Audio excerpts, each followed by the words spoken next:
Hey guys, hope you've all had or are having an absolutely awesome Christmas break. And with every year, Battlefield welcomes heaps of new players over Christmas. So to help out some new players and maybe some of you more experienced guys out there, I've decided that I'd make a video showing you all the settings that you'll need for that nice, festive, sweaty tryhard experience.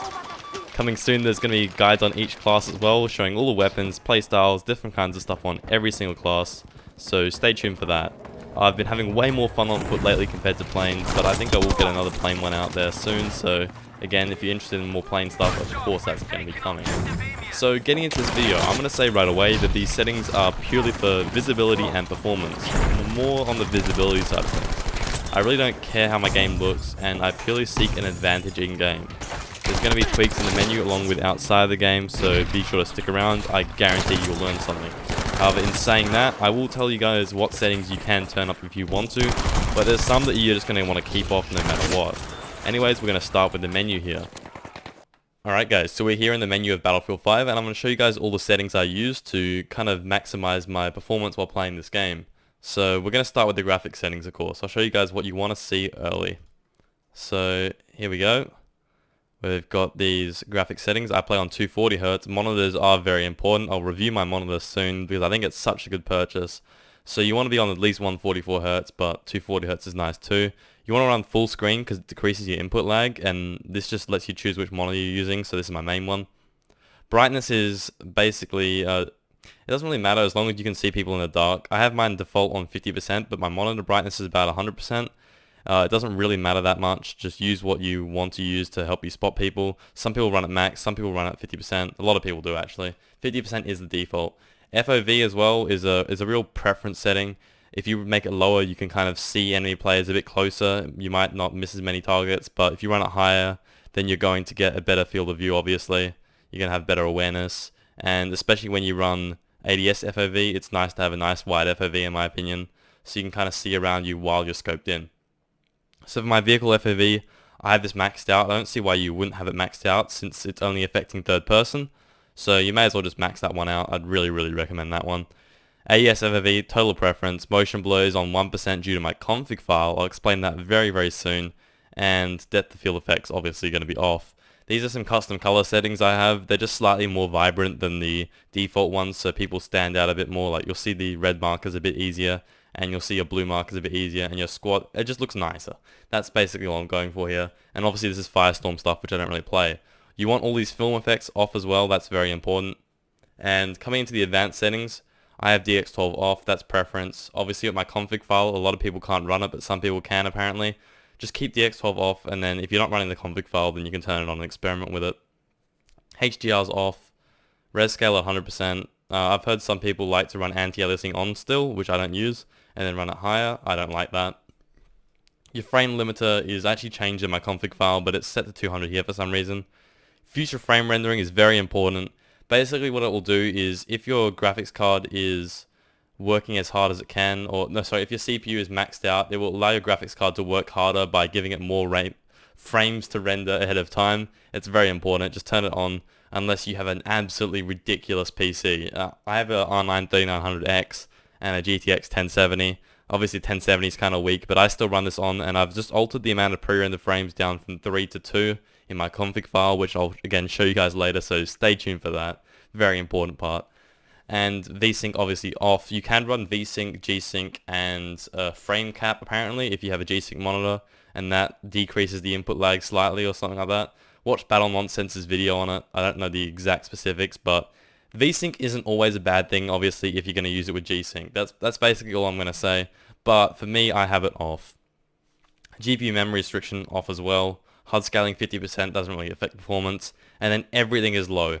I see a lot of people, really common misconception here, they say to put mesh on ultra. No, don't put mesh on ultra. You actually want mesh on low because it won't render in certain walls and smokes and all sorts of stuff. It just doesn't get rendered in at long range. So you can see through walls and all sorts of weird shit with mesh on low. It's actually fucking wall hack. So keep mesh on low. That's definitely an important one. So coming into gameplay here. So this is what I have. I'm not going to explain it too much because it's pretty much all preference. All I'm going to say is that you might want to turn off awards because it gets in your way. Giant banner on the middle of your screen. You want to make your kill log on show.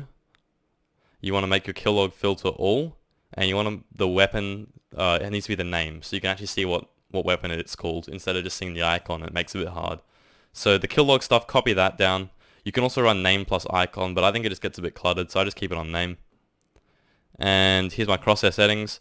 All you really want is a really clear end kill marker, so that looks, basically that's like the opposite color to that pretty much, so you can really tell when you go from kill to, hit to kill. And then headshots are green as well, it's easy to tell. I actually copied these ones off a Twitch stream that Enders because I liked how they look. And yeah, there's crosshair colors as well. You want it to stand out against the sky and the ground. Purple works absolutely brilliantly for that. You can use light blue, you can use green. A lot of people use different ones, but you know, purple's my one. And there's all these settings. Minimap, you want to make it a bit larger. I have mine 130%. Flight zoom radius on the minimap is nice to have it 100%. So basically, you can drop your flares, then look at the minimap. It's a bit of a wombo combo there. Works really well. And I have my objective icon opacity turned down a bit. As a new player, you might want to keep it up where the default is, which is like 80 or 100%, I think. But once you learn where all the flags are, you don't really need to have them as bright. And when I ADS down sights, when I ADS, I turn off my objective completely. That all vanishes, the gadgets go away, and I can just see enemies and friendlies as well, and danger pings obviously. So for my audio, I like 3D headphones. I find it gives me really good positional audio with my Audio Technica 8700Xs, which just have an Unreal soundstage to them. Absolutely excellent headphones. And my master volume is about 50%. I think I'm about 50% in Windows as well. So that's what I run. Obviously just run as loud as you can tolerate if you're a real tryhard. I'm not that tryhard really when it comes down to audio. So I just keep it comfortable. Keep it really comfortable so I can stream with it and everything. I have my VoIP on so I can talk to my teammates. That's about it really. And for key bindings, a lot of you guys probably want to see this because, you know, plane controls, right? So we're just going to show you guys my plane ones. I haven't really changed anything else. So space pitch up, control pitch down, roll right E, roll left Q, P for parachute. That's a quote from Kraggles, one of my buddies. And ping on Q, map on M and mouse 3, which is a side mouse button. Chase camera on C and then another side mouse button. That's been changed obviously. And I had to unbind space from fire. Gotta do that.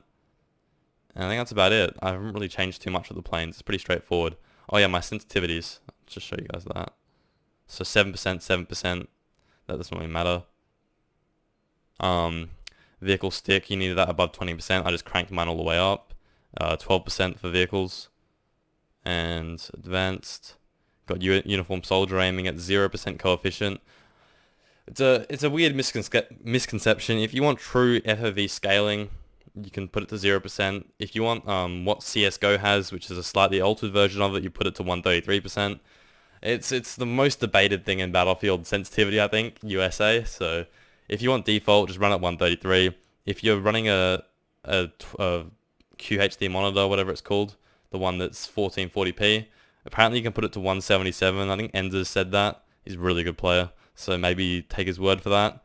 Or 133, you can just try different ones. So try 0%, try 133%, and then try 177%. See what you like. I like mine on 0. And USA for vehicles is also on. That should be 0%. I haven't changed that yet. And here is my other settings. Plane control sense 150%. That boosts the turning speed, but it's also default, so you should already have that. Anyways, that is all my settings in the menus. Hopefully that helps you guys out. I was trying to be very thorough with it, so I don't have to have any questions in the comments. But of course, if you have those questions, I'm going to answer them. Alright, so now I'm going to show you guys my NVIDIA settings along with my user config file. So we'll start on NVIDIA settings since everyone can do that very easily. Right click the desktop, open up the control panel, and here we are. Once it loads up. So you want to start with adjust image settings at preview. What you want to do is just select it to use my advanced 3D settings, and then once you do that, take me there. You want to be editing the global settings or the program. I use the global ones because if I don't use the global ones, sometimes it doesn't apply it properly. So I just stick with this. So what you'll want to do is you'll want to copy down these exact settings. I'll explain the really important ones. You want to prefer maximum performance. That's quite important. It's on optimal power by default. You want to set your refresh rate to the highest available. Low latency mode has to be off. Sample optimization on. Cache or shader cache on. Allow negative LED bias, not very important, but just leave it there on default. Set the quality to high performance, that's important. Trilinear optimization on. Threaded optimization also on, and I believe the rest are default. That's all you need. You can also change your digital vibrance, but this will depend on your monitor and all sorts of other stuff, so I like mine at 80%. Just use what you want though. You can use Vibrance GUI as well to change it depending on the program. That's a cool program that you can just download. But I like 80% for everything, so that's just what I run. Alright, so I'm going to show you guys how to install a config file now, and specifically my config file. So while I'm here though, I'll just explain all these settings and I'll show you guys how to install it. So this gets rid of anti-aliasing, this puts an FPS counter up, this changes the style of the FPS counter, this maxes my frames at 481, you can change that to whatever you want, 240, 144, whatever you want to use. I just use double my refresh rate plus 1. It's a little trick I've used since like tier 2 competitive days. I don't even know why people use it, I just keep on doing it for some reason. This gets rid of depth of fields, that gets rid of ambient occlusion, that gets rid of VSync, that gets rid of some shadow stuff, that's some reflection stuff, that gets rid of VSync, and I don't actually know what this does. I absolutely forget what that does actually. And this is just some random DirectX stuff. And this reduces the amount of pre-rendered frames from 3 to 2, which slightly decreases input lag, but still allows you to get the benefits of pre-rendered frames. Almost all the same things as pre-rendered frames 3. So once you're happy with all these and you're ready to install them, highlight it all. Why can't I highlight? There we go. Highlight it all. Copy it, and then find when your game's installed. So for everyone, this is how you can do it. Just search Battlefield 5. Open file location, and then right click this one, open file location, and now you're here in the right folder. What you want to do here is right click, new, text document, open that up, paste it all in there. Edit the ones you want to edit as well, forgot to say that. So you might want to change your max FPS, you might want to change your pre-rendered frames. If you want to leave it at default, just put it to 3. And that's probably all you might want to edit. You might want to get rid of the FPS counter. You can also do that. But once you're happy with all of these, you can go and save as, make it all types, and then set it to user.cfg. Now if I save it right now, it's gonna glitch up and realize that this is here and it can't override it. But if it was due, it would just go straight through. So I'll just show you what happens. Yeah, so that's not gonna work for me, but if you guys are doing this, it's just gonna save straight away. And then you'll have a new file here called user.cfg. And once that's done, you can get rid of this text document.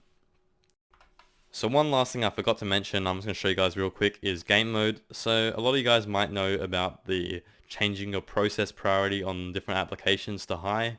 So what you do is you'd like open Task Manager.